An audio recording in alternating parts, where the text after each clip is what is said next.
Early in Sense and Sensibility, Mary Ann Dashwood expresses both her frustration with Edward Ferris's poetic reading skills and her exceptional expectations for a male lover.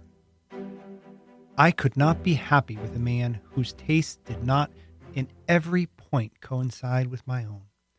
He must enter into all my feelings. The same books, the same music must charm us both. Oh, Mamma, how spiritless, how tame was Edward's manner in reading to us last night. Mary Ann soon adds, Eleanor has not my feelings, and therefore she may overlook it and be happy with him.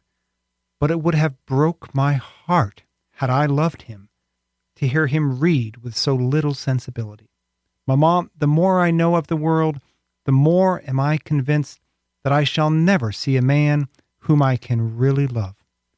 I require so much. Mary Ann's comments have often been read as a humorous and perhaps dangerous indication of her excessive sensibility. An excessive sensibility, as such an interpretation goes, that must be tamed or disciplined. She requires so much and could not be happy with a man unless he enter into all my feelings. She chastises Edward for his poetic performance, claiming it would have broke my heart to hear him read with so little sensibility. And she openly acknowledges, at the age of 16, mind you, that the more I know of the world, the more am I convinced that I shall never see a man whom I can really love. No doubt it's easy to laugh at and perhaps even mock Mary Ann Dashwood, but I have always been rather drawn to her language.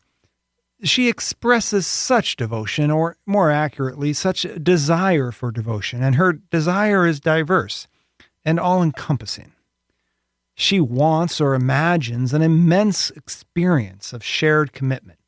She envisions a relationship with a lover marked by complete and yet eclectic dedication, in which large and small features of personality, entrance, and performance are important, even essential. She discusses the idea of a lover whose taste in every point coincide with my own. In today's episode, I want to think carefully with you about a tension or paradox that underlies Mary Ann's expression, a diversity that is also all-encompassing and, of course, tremendously powerful. Mary Ann Dashwood is demanding, and while many Austen readers have been taught, tempted, or even trained to think that she must learn to temper her requirements, I want to invite us to consider how her comprehensive and various requests may inform Austen's distinct cultural status around the world, a status that means, does, and offers so much to so many, and is also marked by an all-encompassing quality that is likewise diverse, occasionally contradictory, and no doubt at times engenders some rather precarious or even harmful consequences. Mary Ann can be a difficult character. Austen's distinct cultural status can also be, well, difficult. I want to think about and ultimately deploy both.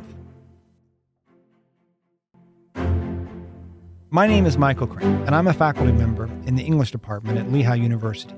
And ever since I read Jane Austen at age 18, I have been pretty much enamored of her narratives, her characters, and her ideas. While many are repeatedly drawn to Austen for her famous stories of romance or the quaint settings of her fiction or her wonderfully witty language, I have found myself returning to Austen as both a scholar and a fan because of the ways in which she treats cultures, people, families, communities, relations, and other human phenomena as complex realities that merit and in turn invite careful, considered, and continual thinking. Austen invites us to keep thinking and keep learning. As numerous scholars have made clear over the past 100+ years, Austen is truly a distinct cultural figure who has enjoyed status both as a long-standing, valued literary writer and a popular writer. In other words, Austen operates as both a stable member of what we call the literary canon, that established group of writers deemed good, worthy of teaching in university contexts, and perhaps most importantly, regarded to be beneficial for readers. And she sells. And Austen sure sells. And not just in the United Kingdom and North America. Austen is now a remarkable global phenomenon. As I started my initial planning for this project, I reached out to the first teacher who taught me Jane Austen, Dr. Claudia L. Johnson, the Murray Professor of English at Princeton University.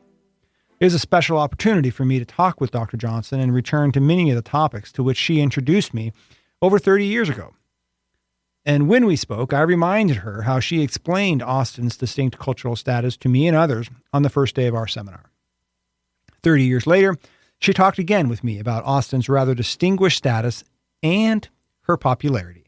Yeah, well, one of the really interesting things about Jane Austen is that she is as beloved by scholars as she is by the general public. I mean, middle-brow public in general, I mean the PBS watching public. You can buy copies of Jane Austen's novels in grocery stores.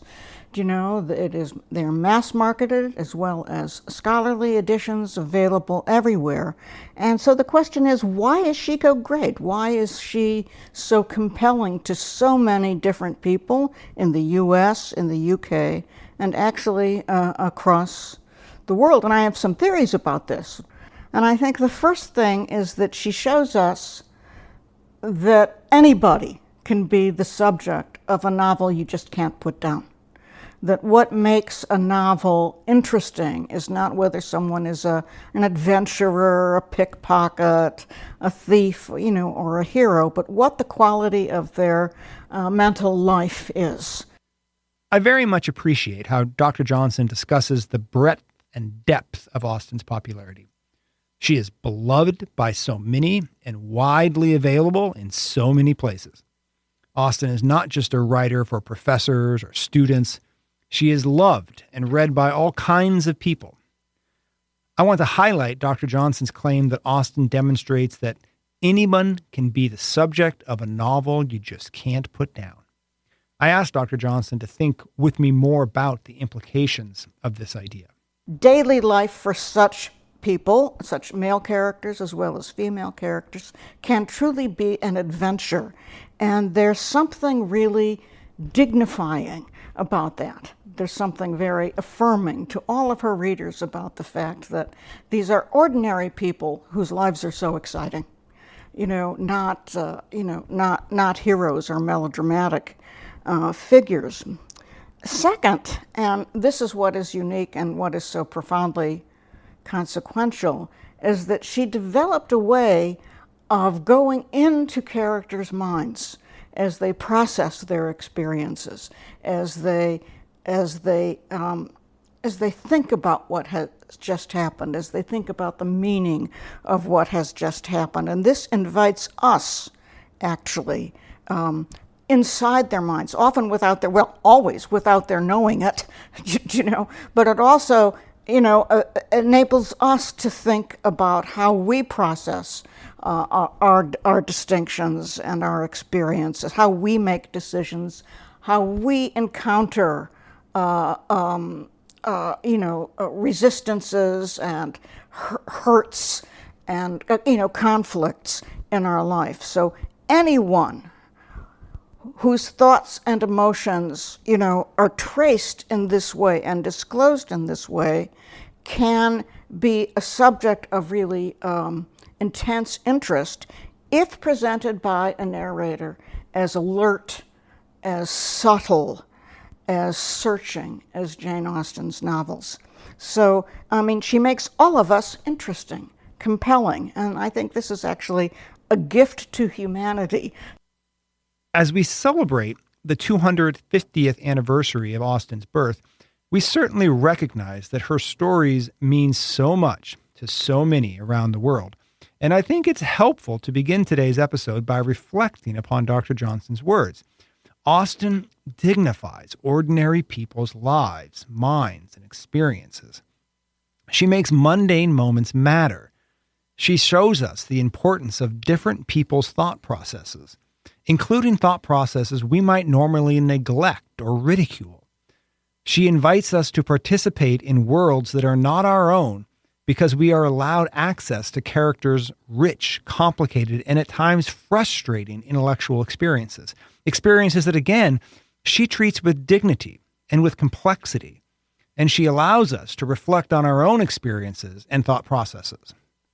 As Dr. Johnson makes clear, this is both affirming and dignifying for all of us as readers of Austen, both in and out of college classrooms. Austen's distinct cultural status is, of course, complex, and numerous scholars have devoted great time and energy to this topic. We know that she is a distinct cultural figure who is firmly canonical and wildly popular, and we know that Austen is a proven commodity that sells and somehow becomes a trusted voice who supposedly offers valuable advice on various topics, from dating to marriage to personal growth to music and even somehow fashion and food. Her stories are routinely turned into films and television shows, and her name, language, and persona are used to promote everything from board games to interior design to economic strategies. But more on this later. Any explanation for Austen's ability to do all this may need a bit more complex reflection, especially when we consider the longevity, global reach, and diversity of her impact. Like Marianne Dashwood's requirements for a lover, Austen's cultural status is at once immense and eclectic, all-encompassing and diverse, and some might even suggest that it needs to be disciplined or tempered. I don't imagine that will happen in this podcast.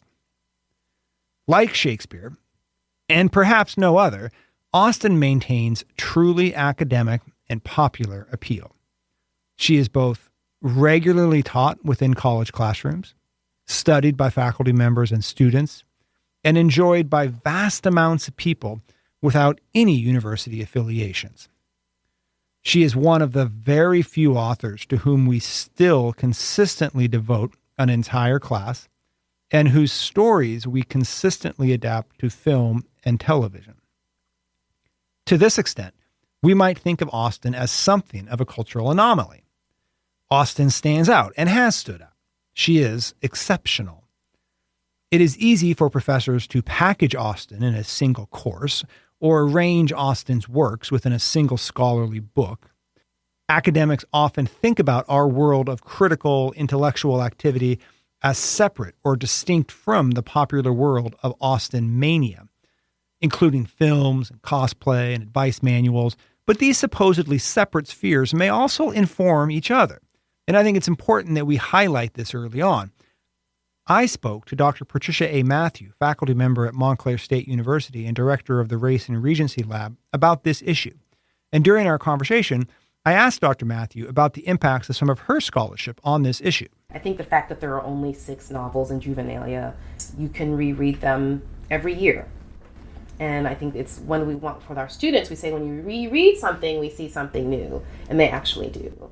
And so on the one hand, I think that is absolutely fantastic. On the other hand, I think that it almost separates Austen from the novels. And she becomes a figure that people worship. And I think that some of the tensions in academic communities, or even in the fan community, is that not everybody who loves the novels worships. They don't all worship the novelist. That doesn't exempt her from a political analysis that understands her in a political context. Dr. Matthews spoke with me about her research and shared some ideas about how scholars might address Austen's cultural status as something of an anomaly. And the fact that I did not start off writing this book thinking about Austen, and then she just kept popping up in organic ways, and that actually made me happy, because then I didn't feel like I was contributing to an Austen industry or dismissing it completely, right? Because I think that's the other way that people tend to go, where they just dismiss Austen and they say, oh, I'm not going to write about her, I'm not going to think about her. She's actually really key to a lot of important conversations, just not in the way I think that a lot of scholars feel like they need to frame her. And we have to, I think we just have to have a fuller accounting of her, not to give her a thumbs up or a thumbs down, to make her a saint or cancel her. But I think as scholars, we have to lead the charge in really looking at everything in a way that allows for real multiple interpretation. Dr. Matthews' intelligent comments help me both think through many of the challenges and opportunities that Austen's anomalous cultural status create, and reflect on how we might read, use, and deploy Austen anew to complicate this status. I find Dr. Matthews' ideas and scholarship so very important because they remind me that, one, we are still learning new and important possibilities with and through Austen, and two, this process is contentious, and in many ways because of Austen's anomalous status. Austen is clearly important to so many scholarly and public conversations, and we are still fashioning new ways to talk about Austen in relation to other ideas, new ways to adapt Austen for different purposes, and new ways to experience and make sense of the complexities of our lives with and through Austen. As Dr. Matthew makes clear, we need a fuller accounting that Austen's anomalous status may sometimes inhibit. People's interests in Austen, like Marianne Dashwood's requirements for a lover, are immense, seemingly unending, and diverse. But some such interests can also be difficult to accept, often confusing, and at times even contradictory. And just as I have no interests in disciplining or regulating the extent of Austen's cultural appeal, I certainly have no interest in hiding or smoothing over the contradictions of such appeal, or the examples of such appeal that can become strikingly disturbing. The allure and longevity of Austen's novels involves such contradictions. Ultimately, I think this may not be unlike the dangers of the all-encompassing desire of a 16-year-old who, quote, requires so much, and part of the dangers of an early 19th century writer who means and does so much for so many. Such diversity and reach includes some discomforting experiences. I don't want to shy away from this. And I hope that this wide-ranging contradictory allure will serve my attempts throughout this podcast to leverage Austen, to talk about the importance of the humanities to different public audiences, including audiences who actively disagree with each other. Austen is truly a beloved figure, although most assuredly not by everyone, or perhaps more accurately, not in all the same ways or in all the same circumstances. She has been used and deployed to accomplish all kinds of interesting, compelling, and what perhaps we should simply term benevolent cultural work, but her writings have also been adopted by people and organizations to advance the ends of imperialism, white male supremacy, and militarist nationalism. Quite simply, different people and institutions have adopted Austen to do different things. Feminist, LGBTQ+, hip-hop artists, and prominent people of color have all claimed Austen as an ally, and so have conservative, political, religious, and populist thinkers, some of whom have extremist agendas. We seem to require so much of Austen. I have no design to claim Austen for one political side or align her with one critical position or specific message, at least not here. If you care to hear my opinions on such topics, my academic writings are, I believe, fairly easy to access. Within this forum, I have no interest in fixing Austen's meaning or limiting her impact.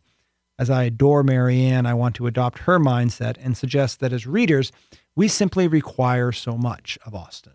I would never want to confine the reach of her stories, but I do want to consistently remind us of the tension that underlies Marianne's youthful expression.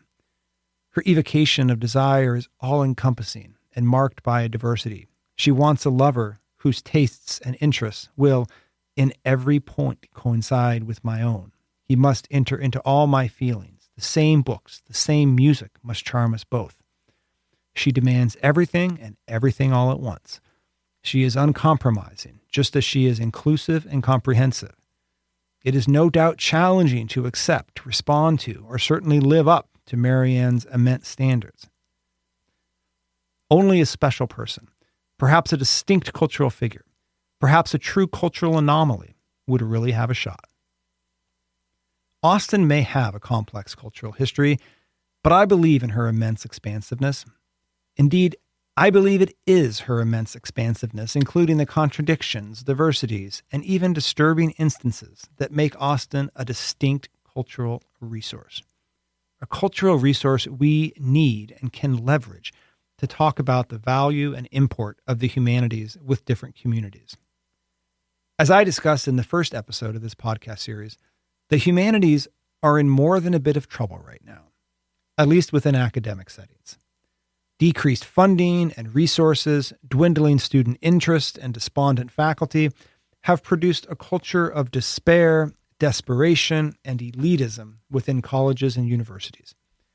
And in that first episode, I proposed that Austen and her stories may just be able to help, especially help us talk with parents, students, and others about the work we actually do and its impact. As we learned in the first episode, diverse public communities remain strongly engaged with the humanities in various ways, even though they don't use the term the humanities. And while academic humanists may struggle to communicate the value, utility, and efficacy of their work, these different publics continue to find meaning in experiences associated with the humanities. And Austen, most assuredly, remains part of this important meaning-making process. People listen to Austen far more than they listen to academics. In this second episode, I explore how and why Austen's distinct cultural standing has allowed people, organizations, and institutions to use her to reach diverse public audiences, who, like Marianne Dashwood, require so much, in large part because, well, there are so many different communities around the world who do so much, have different needs, different desires, and no doubt, distinct cultural, economic, and political goals.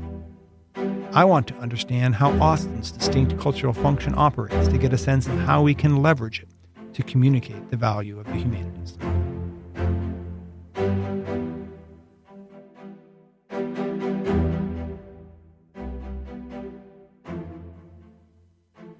While we have long acknowledged that Austen is both studied by university academics and wildly popular amongst non-academic readers, I want to investigate 3 additional, more specific features of her cultural standing that make her not just suitable, but strategically effective for public conversations on the humanities, especially for conversations beyond the university.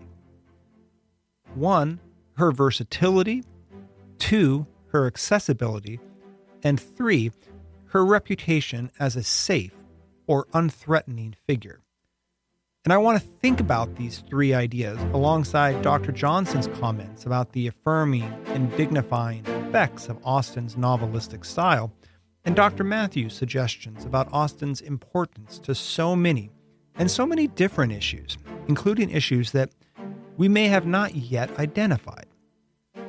In other words, I want to explore how Austen's versatility, accessibility, and supposed safety informs her ability to depict ordinary experiences and make mundane moments matter, invite us into the minds and lives of different people, and encourage us to keep thinking about new possibilities. And I want to suggest that these experiences can help us engage publics about issues of the humanities, publics that inevitably require so very much. Let's start by considering her versatility, a feature of her cultural standing that may be most easy to appreciate, or at least recognize. I entered graduate school in 1995, the same year in which Amy Heckerling's Clueless appeared in U.S. theaters. Heckerling's adaptation of Emma, set amongst a community of bemusing Beverly Hills high school students, was part of a remarkable late millennial Austen cultural revival in which Jane Austen became one of the hottest writers in cinema.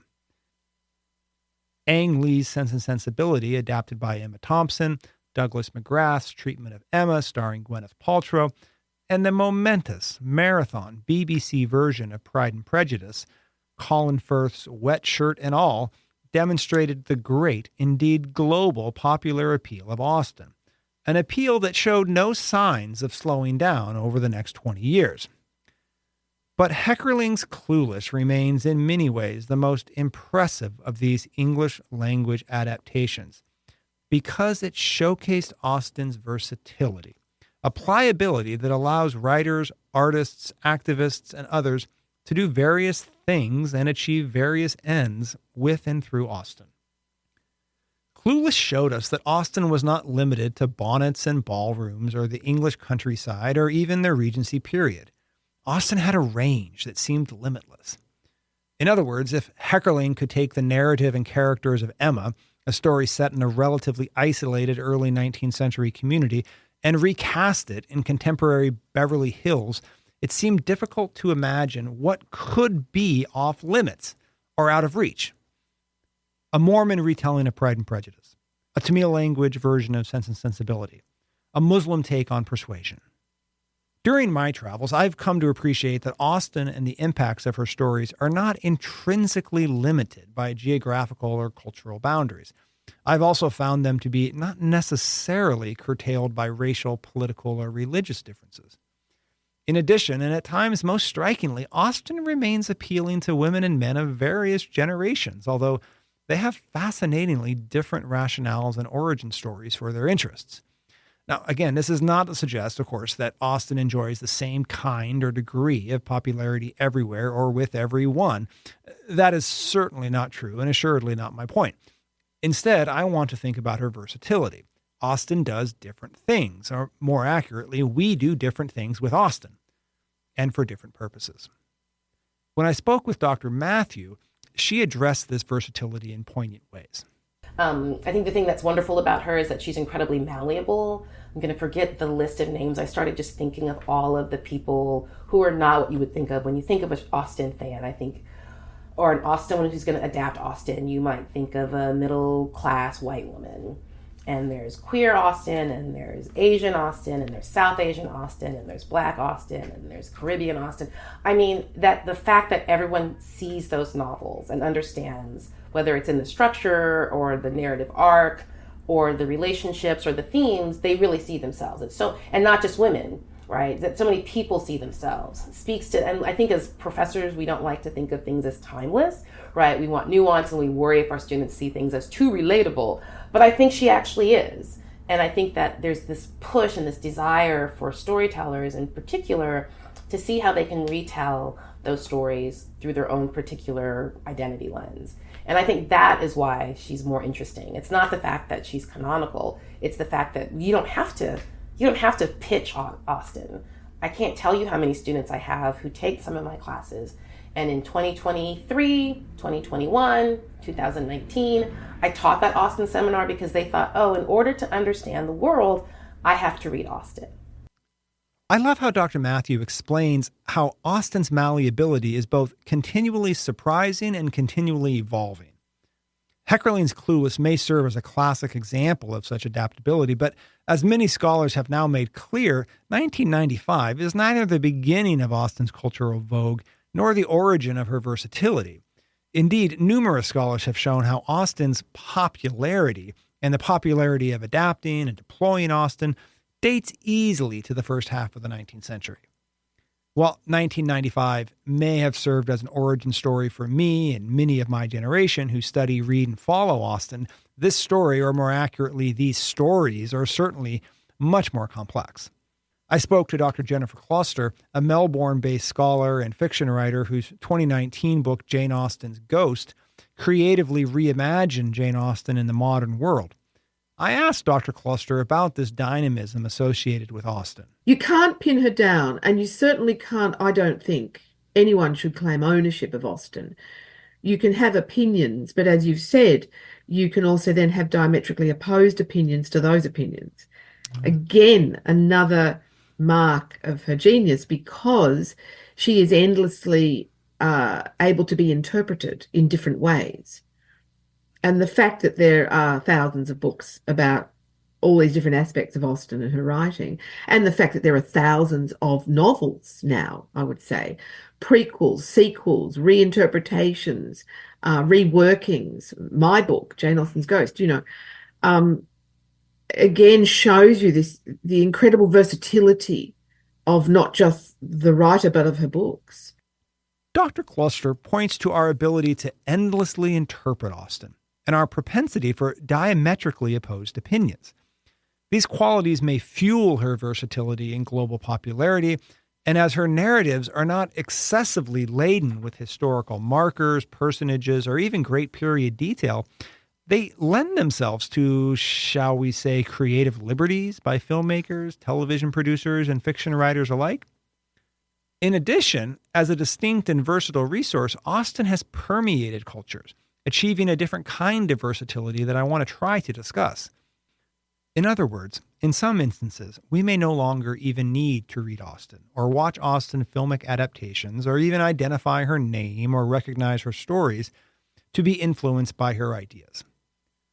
I spoke with Dr. Usha Mudiganti, faculty member at Ambedkar University in Delhi, who told me a fascinating story about the popular 1985 television show Trishna, a 13-episode Indian series based on Pride and Prejudice set within a 20th century middle-class context. Before I read Jane Austen, we used to see this serial, this televised adaptation of Pride and Prejudice in Hindi. It was called Trishna, and we were very young at that time, and TV had come into our small town, which is not quite a small town as much, but it is a second-tier city of the country. But television had come into that town only in the mid-1980s. And that was the fascinating medium at that moment. And we were all very young. I was not even a teenager then. I was, I think, 9 or 10 or something when the serial started showing called Trishna. And my childhood best friend was completely sucked by television, literally sucked. So she didn't want to play, she just wanted to watch TV. And she introduced me to all these various serials, and she'd tell me about it, that, oh, there's this wonderful serial that's showing and all of that. And so I started watching it fairly late. It was just 13 episodes. And I started watching it midway some point, I think. And I was very young, so I quite didn't understand what it was all about. I did understand that, it was some sort of a romance, and that there seems to be some class difference between the hero and the heroine. And of course, my mother and her friends were talking about it too. And we were all neighbors. My friend's mother, my mother, though they were all friends, and we were all neighbors. So all of them were talking to each other about it. And therefore we kept hearing about it. And I realized that it's actually a very popular serial. Dr. Mudiganti speaks eloquently about the tremendous influence of Trishna, not just upon her, but upon the Indian community in which she grew up. She remembers as a young girl this experience of watching and discussing the television show with her family. And she then talked with me about her later experiences of reading abridged versions of Austen in high school, when her teacher would explain that Trishna was actually based on a famous English novel. The serial stopped, and we kind of forgot about it, right? Later, when we were in school and we started reading these, of course at that time we were already in school, but when we were in middle school, we started reading these abridged versions of various British 19th century fiction. And that's the point at which I read many of these abridged versions of various Jane Austen novels. Right. I think the first one I read was Sense and Sensibility in an abridged version. And then I read Pride and Prejudice. And I think my high school English teacher, when I was 13, told us that Trishna was an adaptation of Pride and Prejudice. So that kind of stuck in my mind. Dr. Mudiganti's story, I believe, speaks to an important feature of Austen's versatility, her ability to infiltrate cultural systems of knowledge. Indian viewers engaged and enjoyed Trishna, even though many or most had no connection with Austen and no knowledge that the television show was based on a classic English 19th century novel, and certainly had never and would never read the work. And this is not an isolated occurrence. Lest we forget, many moviegoers, and not just of my generation, thoroughly engaged and enjoyed Clueless, without any knowledge of Emma or Austen or Regency culture. And because Austen and her stories can become immersed within a culture or a community or a national imaginary, it becomes very difficult to pin down her meaning, make her stories signify just one or two or even three ideas, or limit the range of her impact amongst public communities. Again, I think this is a feature of Austen's cultural status that will serve me well as I attempt to leverage her stories to talk about the value of the humanities with different public audiences. I discussed this issue of Austen's versatility with numerous Delhi-based scholars who spoke about Austen's role within the Indian educational system and the larger Indian cultural imagination, even amongst people who have never and will never read her stories, and certainly never in English. Dr. Mandakini Dubey, a professor at Ashoka University, explained to me how Austen, as an idea or a series of ideas, has infiltrated the literature and films and broader culture of India.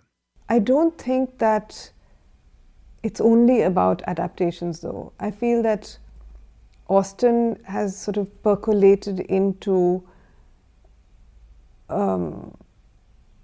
novels and films that don't even necessarily know about Austen, that are written by or made by people who don't necessarily know about Austen, you know.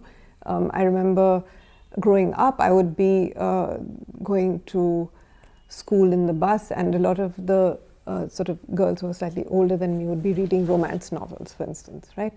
So there was, I don't know if they exist, and I didn't really read them because I was too busy reading Austen, but there was this publisher called Mills and Boon, and so there are these Mills and Boon romances, and they were widely read. I mean, people would just eat them up, and they sort of, I think, are a little bit indebted to the Darcy figure in some ways. So that's what I mean, that Austen is percolating through all kinds of reading experiences or viewing experiences without being identifiably the source of them, you know. Dr. Dubey's language is so important to how I want to think about Austen's versatility. As she notes, it's not just about adaptations or continuations or television series or even various Austen oddities and commodities. Austen percolates and permeates into cultures. And in a space like India, and more accurately, the spaces of the Indian diaspora, this allows Austen to become tremendously versatile. She can be used to inform romance literature, colonial and post-colonial films, and education or even moralistic guidance on issues such as gender and family and, of course, marriage. Austen has done all of this in India and far beyond.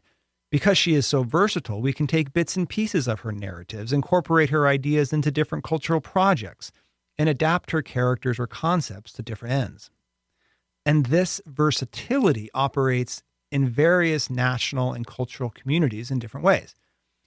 Nikki Payne, the brilliant and dynamic author of Pride and Protest and Sex, Lies, and Sensibility, fictional adaptations of Austen's work set as African-American romances, spoke with me about how she has used Austen to address issues such as entrenched racism, gentrification, and the challenges of building collaborations amongst women of color.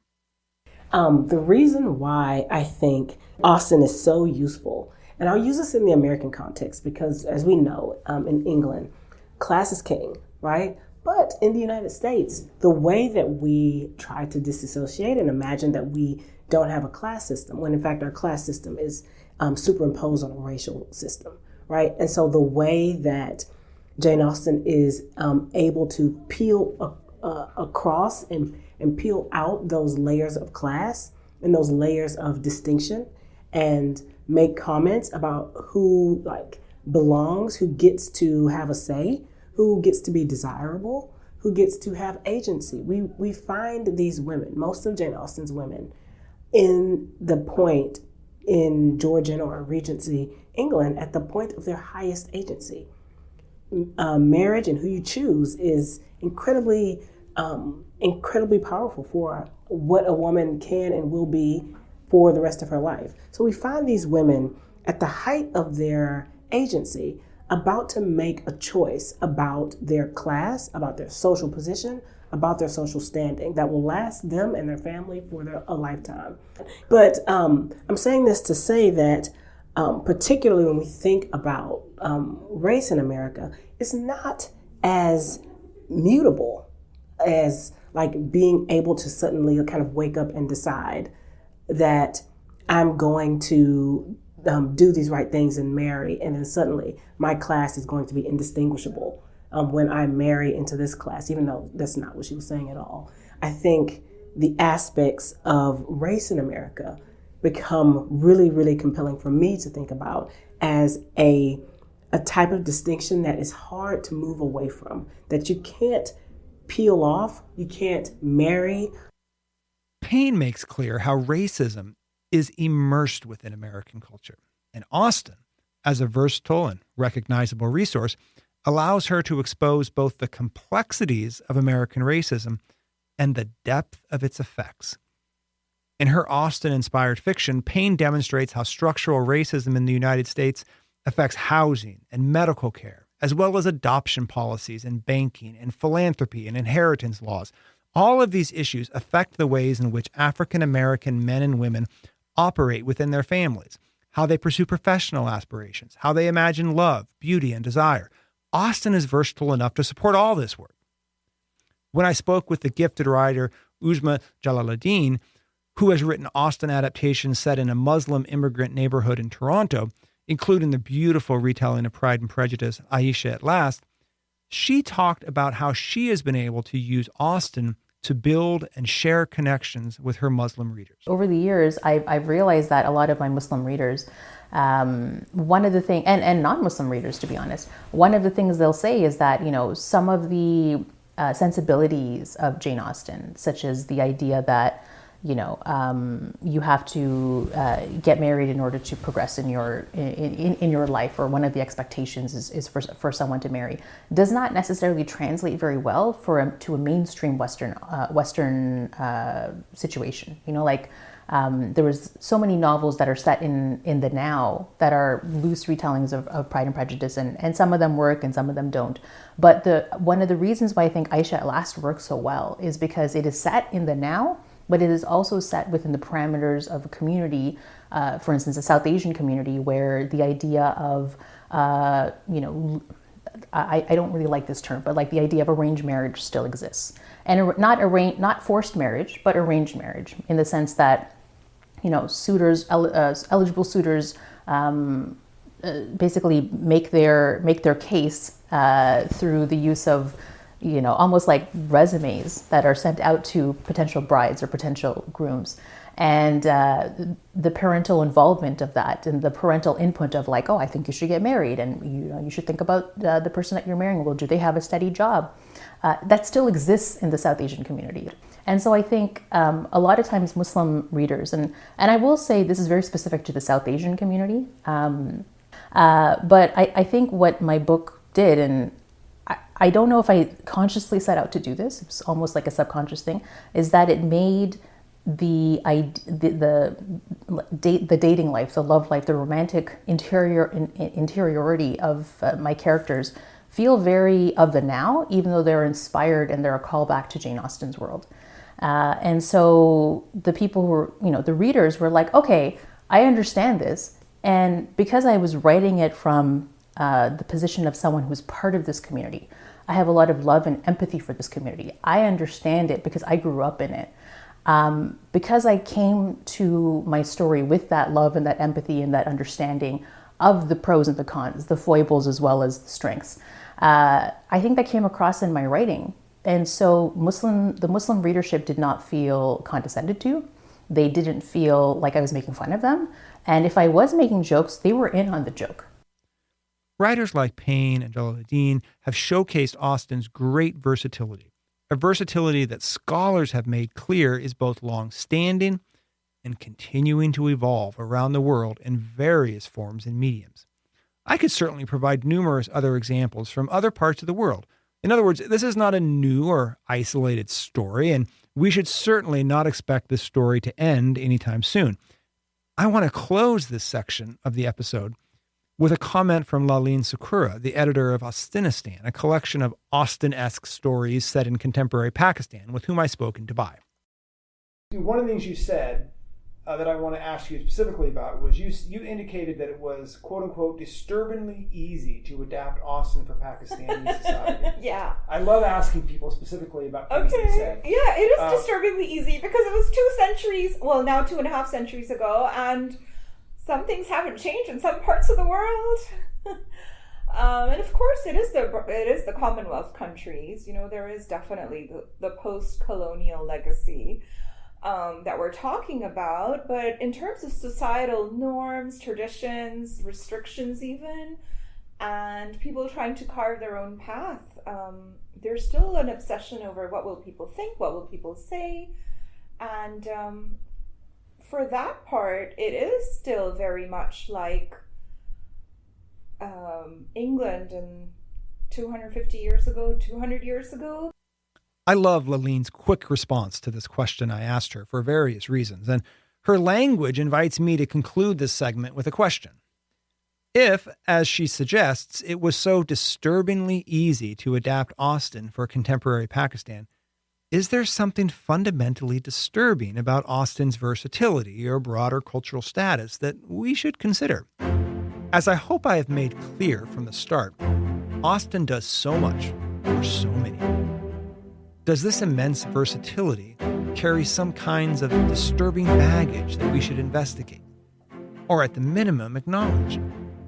The baggage of imperialism and doctrines of white supremacy, to which Laaleen and many of the Indian scholars with whom I spoke mentioned, or the baggage of elitism, canonicity, and the legacy of operating as a supposed classic of literature with a capital L. Or maybe even the baggage of commodification and global capitalism, a system in which Austen, as a cultural resource, most certainly participates. Austen's versatility makes so much happen for so many. I think we can use it as a resource to talk about the humanities. I also think we should enter this project with our eyes open.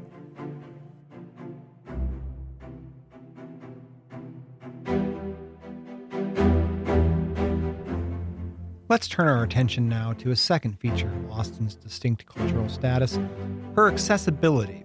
An accessibility that I believe augments her versatility, especially in global communities, many of which were former colonies in the British Empire. But many of these spaces were not. And as different areas of the globe are becoming increasingly interested in Austen, access to her stories and ideas has grown. If Austen's versatility allows her stories to do so much in various places and in so many ways, her accessibility makes all this happen more easily and more effectively. So much for so many more of us. I want to think about Austen's accessibility in two ways. First, I think it's useful to consider how widely available Austen truly is. If we think back to the start of this episode, Dr. Claudia L. Johnson detailed the wide availability of Austen's novels.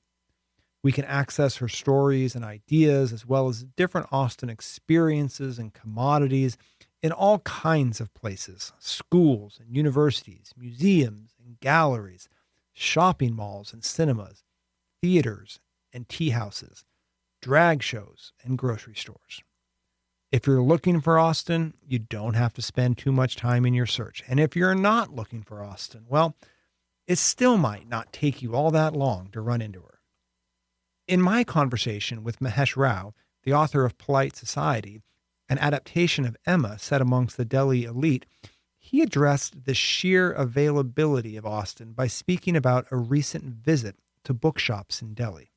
One example, in fact, just about 10 days ago, I went to a part of Delhi where Daryaganj, where there are a lot of secondhand bookshops.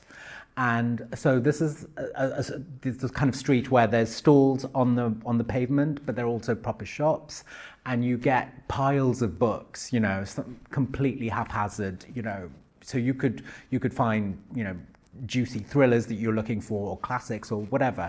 They sell legal texts by the kilo, coffee table books by weight. So it's that sort of place. But in almost all of the places that I dropped into, there were just piles of Austen. So that means that there is still this great, for want of a better word, trafficking in the novels of Austen. They're being sold and they're being bought. I saw, I think, at least a dozen copies of Emma in one box. So this was just on one given random day, 10 days ago, in these shops in Delhi. So I think amongst the people who are attracted to this kind of literature, Austen really figures very, very sort of prominently. I certainly saw such bookshops in Delhi, and Rao's comment invites me to reflect on the wide availability of Austen across the National Capital Region, a popularity that is fueled in part simply by her availability. Austen is in the shops, in the cinemas, in the theaters, on television screen, and she is likewise on the syllabus in various college courses. Dr. Meenakshi Bharat, recently retired from the University of Delhi, spoke with me about how various Indian readers and audiences find Austen so very accessible. And the fact is that the Jane Austen then resonates at different levels. Indian audiences take naturally to Jane Austen because of the parallelisms between the society that she lived in and the kind of society that we still continue to live in. Marriage is important. Marriage with economic fail-proof economic background important. Family values are important. Relationships within the domestic space important, and so on. And of course, all set in a society which is pretty which has mores which are pretty well spelt out, right? And these social mores are similar to what Jane Austen actually is talking about.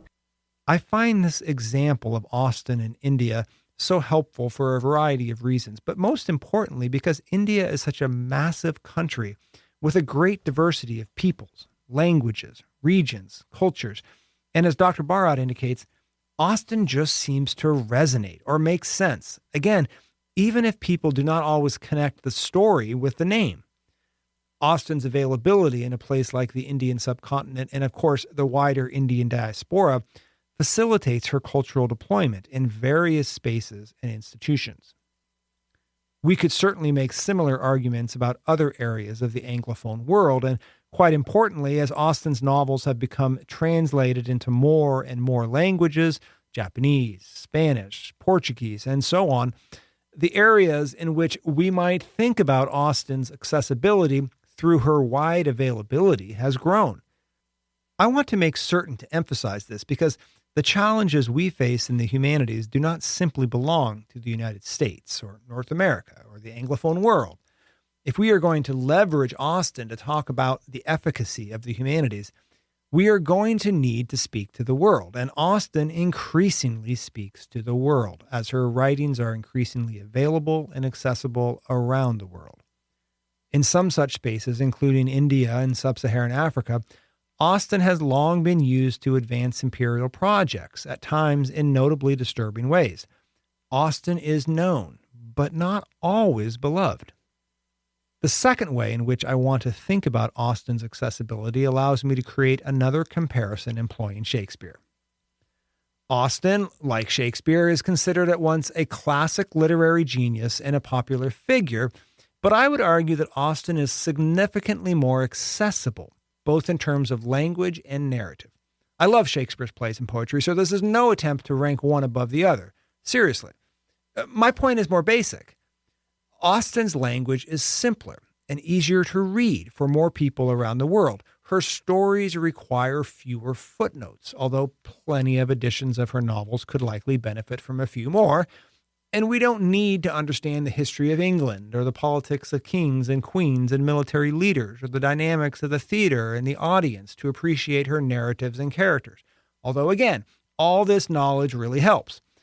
I think it's fair to say that Austen can be easy to read and enjoy.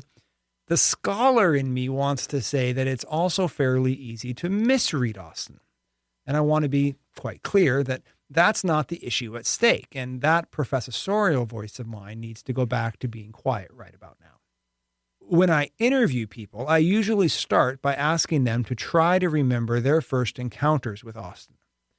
I love listening to these stories, and I think there might be an entirely separate podcast series just about people's first encounters with Austen or Austen's world. When I asked Professor Mandakini Dubey about this, she shared a very touching memory.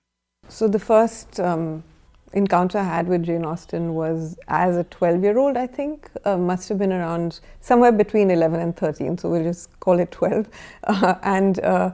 It was Pride and Prejudice. It was a copy that was already falling apart, and since then it has fallen apart because I read it a lot.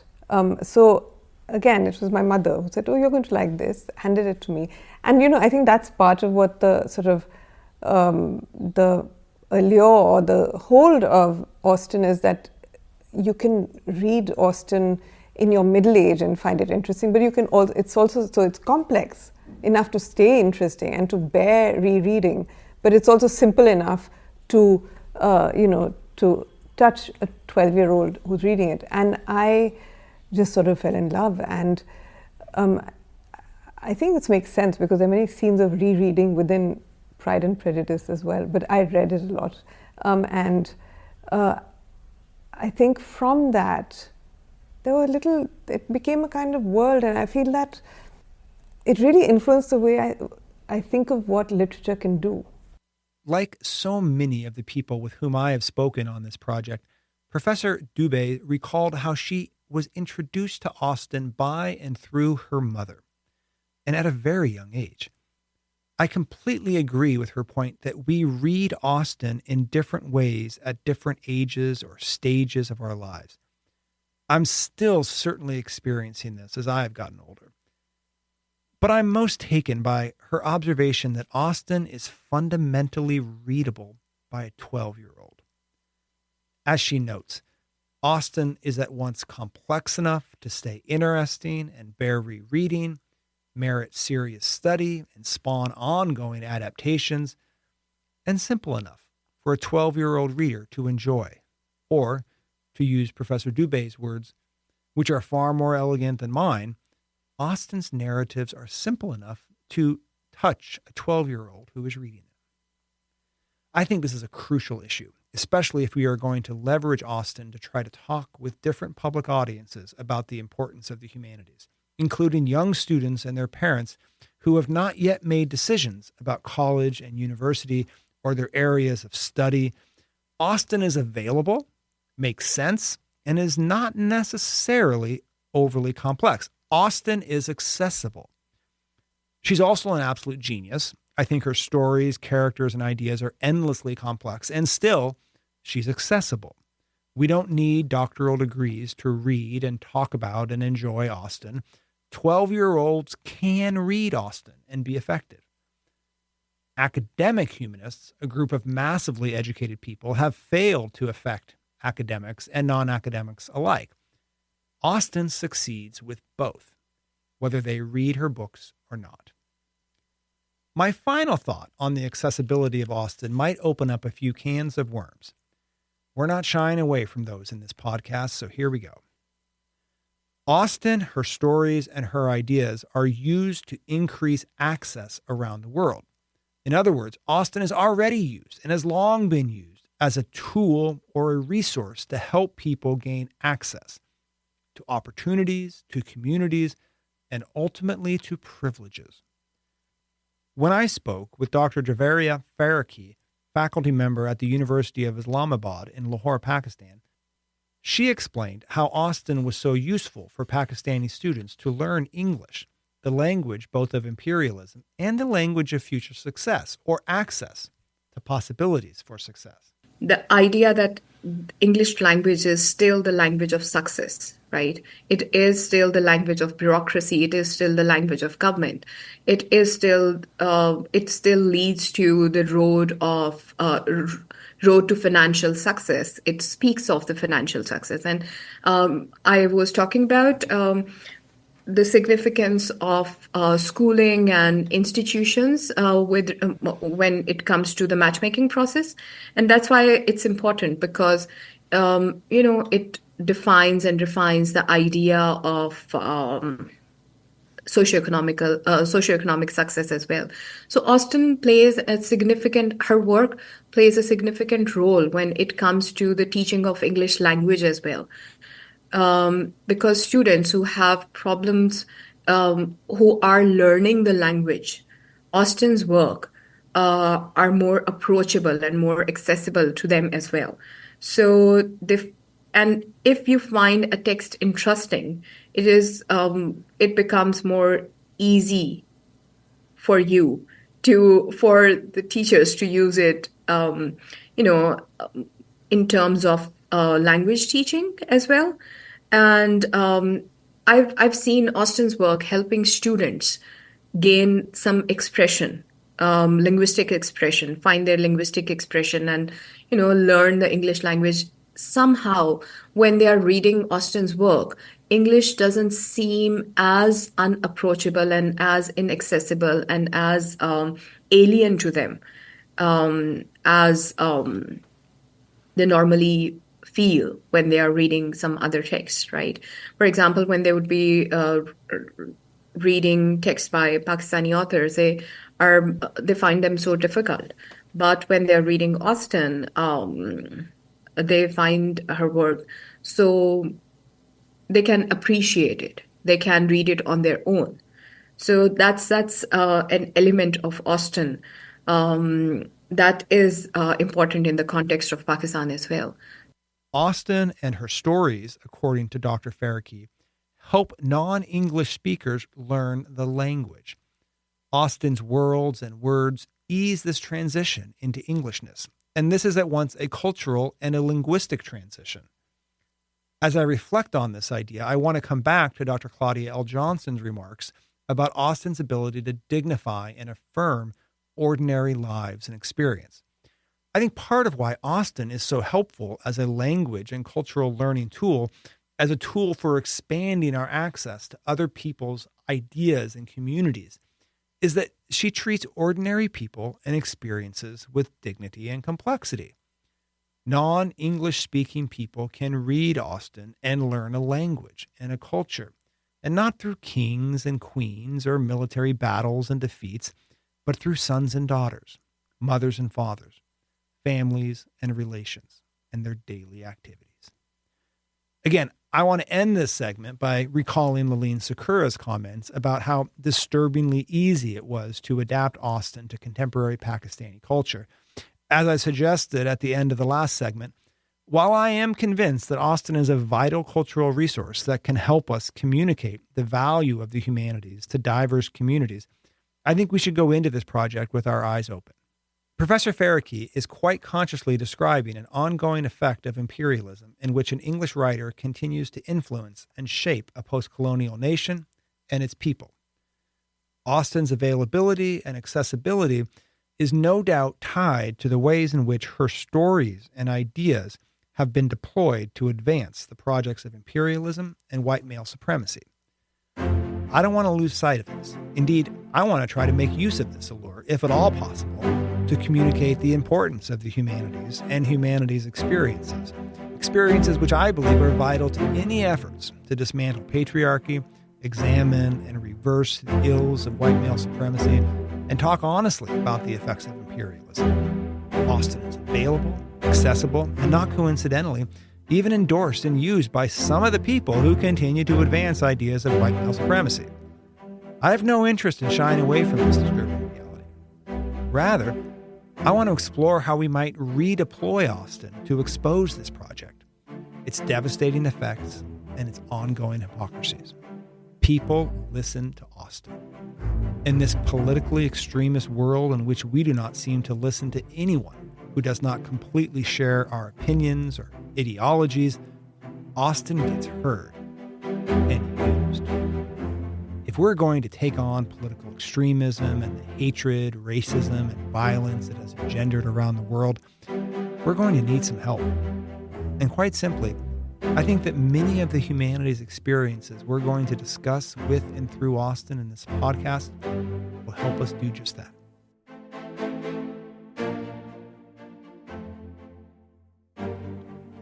In the final segment of this episode, I want to turn to a feature of Austen's cultural status that has no doubt had a tremendous allure for various people and organizations on the political spectrum: her ostensible safety.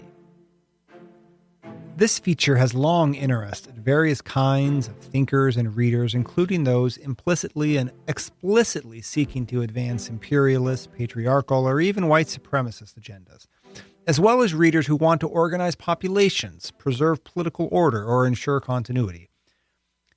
As higher education has come increasingly under attack by politicians, pundits, and some parents, the materials and methods of college coursework, especially in the humanities, has been scrutinized.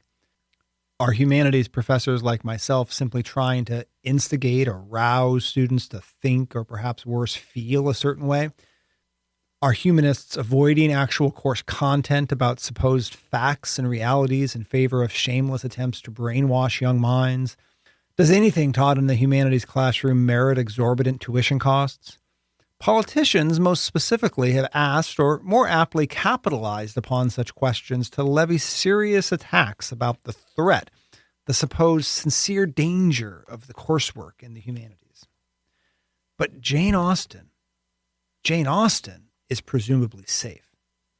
Even at my school, Lehigh University, a professor at a recent all-university faculty meeting nostalgically referenced Jane Austen as a source of knowledge and study supposedly free from political controversy and debate. And how could this be? In this day and age of widespread political extremism, how in this world could Austen remain immune from such turmoil and its associated risks, including alienation amongst students? Nikki Payne helped me make sense of this question when I asked her why she returns to Jane Austen time and again in her own writing. Part of the reason why I love retelling Jane Austen is that I think Jane Austen occupies this space, right, in the white imaginary. It's this kind of safe story, right? It's this story that everyone kind of knows the bones to.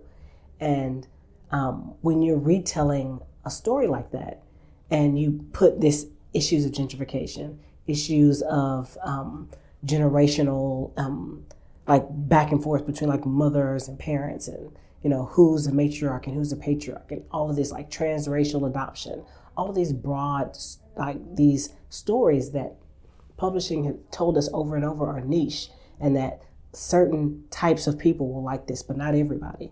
So they bring like Black stories or Asian stories or trans stories into this place of the niche, and then the white stories get to be universal. And so by like building out this story with Jane Austen as a vehicle, it's this kind of small way to also say like, boom, gotcha dummies, you read a Black story, you know what I mean? But it's like this Trojan horse that you're able to actually see this universal story in what publishing and society has told you is a niche experience. Nikki Payne says a ton here, and I want to try to do justice to all of her intelligent analysis. I really appreciate how she talks about the bones of an Austen story. These bones are safe, these bones are known, and these bones are quite often assumed to be universal. Many of us recognize this narrative structure, its constitutive units, including its characters and their dialogue. Moreover, as we have seen in this episode, plenty of people in various parts of the world recognize and embrace these bones. Austen's stories are deemed safe, and brilliant writers, filmmakers, and content creators like Payne have used them as a Trojan horse, allowing them to sneak in other kinds of story elements, infiltrating the supposedly safe white story with elements deemed niche, different, and potentially quite threatening to that political order and continuity that Austen was supposed to solidify and maintain. But Austen, her cultural status, and the bones of her stories are still regarded as safe. We trust them. We listen to them. Plenty of people adhere to them. Dr. Meenakshi Bharat spoke extensively about Austen's ostensible safety, both in and out of the Indian classroom, and she foregrounded the Indian government's apparent fondness for Austen, a fondness that has ensured her ongoing presence on college syllabi. Let me begin at the beginning. Syllabi in universities are, in a way, being steered to aligning with a broader political perspective, right? And so political intervention or extra academic intervention has become noticeable in recent times. What has happened is that certain texts have been excluded from syllabi. Other texts have been included in syllabi, which if the syllabi had been left in the hands of academics, as they should have been or they were in the past, they would these kind of changes would not have taken place. But one text which has been continued to appear in undergraduate syllabi is Jane Austen's Pride and Prejudice. It has I'm not even saying that it has been there forever in the undergraduate syllabus. And as time, when the same students go on to postgraduate studies, they would be studying the other texts of Jane Austen. For Dr. Bharat, Austen's long-standing and consistent role in the Indian curriculum is neither accidental nor only a function of imperial educational policies. The bones of Austen can easily be aligned with a vision of Indian society that includes family, marriage, and domesticity. And this is understood as appropriate, safe, and suited to promote stability. So I think that Jane Austen, for all the reasons that I was talking about, aligning with Indian social mores and Indian beliefs in family, marriage, and so on and so forth, I think Jane Austen is regarded as safe by everybody. While politicians in India, the United States, and elsewhere around the world attempt to exert various kinds of influence about what we teach in classrooms and how we teach certain material, Austen seems to be somehow exempt from such restrictions or guidelines. Austen functions metonymically for marriage, family, and whiteness, all safe, a world prior to extremism, dissent, or even much diversity or disagreement. But remember, she is also massively versatile and widely accessible. Dr. Mandakini Dubey spoke to me about Austen's presumed safety, but also pointed to another feature of Austen, rooted in her accessibility and versatility, that has the potential to disrupt this safety. Austen is quite deceptive in some sense, right? So she's, does she contain revolutions in the sense of have them or keep them under control? Contain works in both senses of the word. So one could say that Austen contains revolutions. If you're looking for them, you can find something that is the beginning of a subversive thought as you read, but it's not screaming subversion, right? It's so if you're somebody in power and you're trying to make sure that you have docile subjects, you may not say go and read Arundhati Roy, but you wouldn't expect too much that's threatening to emerge from the reading of Jane Austen. I find Dr. Dubey's comments so very helpful as we try to connect the cultural work of Austen in and out of college classrooms with the concerns of politicians, pundits, and many parents. Austen can no doubt be quite deceptive. Indeed, I think it follows logically that her expansive versatility and accessibility only increases the potential for such deceptiveness.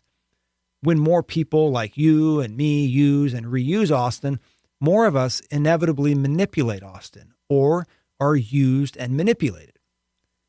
Perhaps more fundamentally, as Dr. Dubey makes clear, Austen's language, dialogue, and style can be deceptive. Is she endorsing a certain political position? What are the effects of her satire? What is her vision for the future of England or the empire? Do her narratives advocate for a certain kind of political or economic reform or counter-reform? All these questions require careful reading and invite discussion. As Dr. Dubey indicates, Austen may contain revolutions in both senses of the term, and that may facilitate her reputation as a safe cultural figure. I can't really recall many people expressing fears that reading Austen will enrage their daughters or endanger their sons. Austen is rarely viewed as a threat to cultural harmony or political security. Instead, Austen's novels are often used as part of a larger project to promote the docile subjects that, as Dr. Dubey notes, leaders of all sorts seek to curate and maintain. Again, the bones of Austen's stories are seen as safe. Safer even than Shakespeare, and certainly safer than plenty of widely popular authors of children's or young adult literature. And again, I think it's worth ending this episode by coming back to Laaleen Sukhera's comment on the disturbing ease with which she and her collaborators adapted Austen to contemporary Pakistani culture. I'm still thinking about this disturbing quality and all that it might involve and signify. The safety, the accessibility, and the versatility of Austen allows us to do so very much for so very many. Like Marianne Dashwood, who requires so much of a lover, we have asked so much of Austen, and this diversity and all-encompassing global deployment has its consequences, including many disturbing effects. I want to close this episode by trying to link together three ideas.